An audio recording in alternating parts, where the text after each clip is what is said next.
चिक्नेको थोपडा हर्के जस्तो चिक्ने मन्त्री हुन्छ भने मै हुन्छु भोलिको दिन मन्त्री म्याच चिक्ने यस्तो क्यारेक्टर यस्तो मुजी यो म्याच चिक्ने हगेर बाटोमा हगेर मुतेर यसरी हिँडिरहेछ म्याच चिक्ने खातेको बच्चा मुजी आएर कराएर चिच्याएर यो म्याच चिक्नेको जहिले सुन्नु पर्ने यो राडीको पात पनि आएको छैन नभए पाती दिन्थे क्या यति बेला यसलाई यसको मुखमै हर्केको मुखमा ला म्याच चिक्ने खा मुजी चुस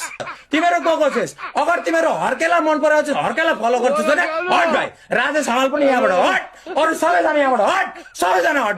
सबैजना हट भाइ तिमीहरू पोडकास्टर को छेस तिमीहरू पनि चिक्ने सबैजना हट एक्टरहरू को छेस सबैजना हट सबैजना साइड लाग भाइ हो त्यसको पछाडि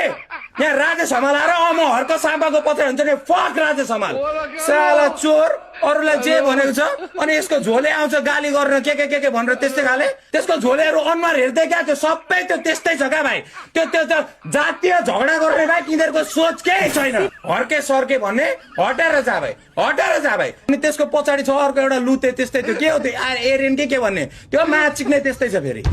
नियम कानुन मै नियम कानुन मलाई मार्छ त यार भोलिको दिन बाटो हिँड्न नहुने हुन्छ त अनि यो म्याच चिक्ने कसरी हिँड्दैछ सरी पनि भन्दैन नेता जस्तो मान्छेले म्याच चिक्ने जे गरिरहेछ आएर होइन मैले यस्तो गर्नु हुँदैन म भनेको तिमीहरू भन्दा ठुलो मान्छे हो मैले यस्तो इक्जाम्पल दिनु हुँदैन उदाहरण खोइ तर म प्रधानमन्त्री भएन भाइ यिनीहरूले संविधानमा त्यो भन्न हल्ला गरौँ भाइ म्याच चिक्ने यसरी खोलेर निकालेर यसरी मुखमा मुतिदिन्छु भाइ यिनीहरूको म प्रधानमन्त्री भयो भने उसको एउटा किताब नै होला मतलब छैन भाइ त्यो किताब तैसँग राख तै पढ तर जे देख्छु तँलाई यहाँ आएर बोलेको इन्टरनेटमा आएर ह्यान त्यान गरेको गुइठे छोड्नु हुँदैन क्या तिमीहरू कोही बोल्दैनस् क्या भाइ बोल्ने ठाउँमा बोल्दैनस् क्या भाइ हिँड्ने मान्छे होइन सोच ठिक होला उसको पोलिटिक्सको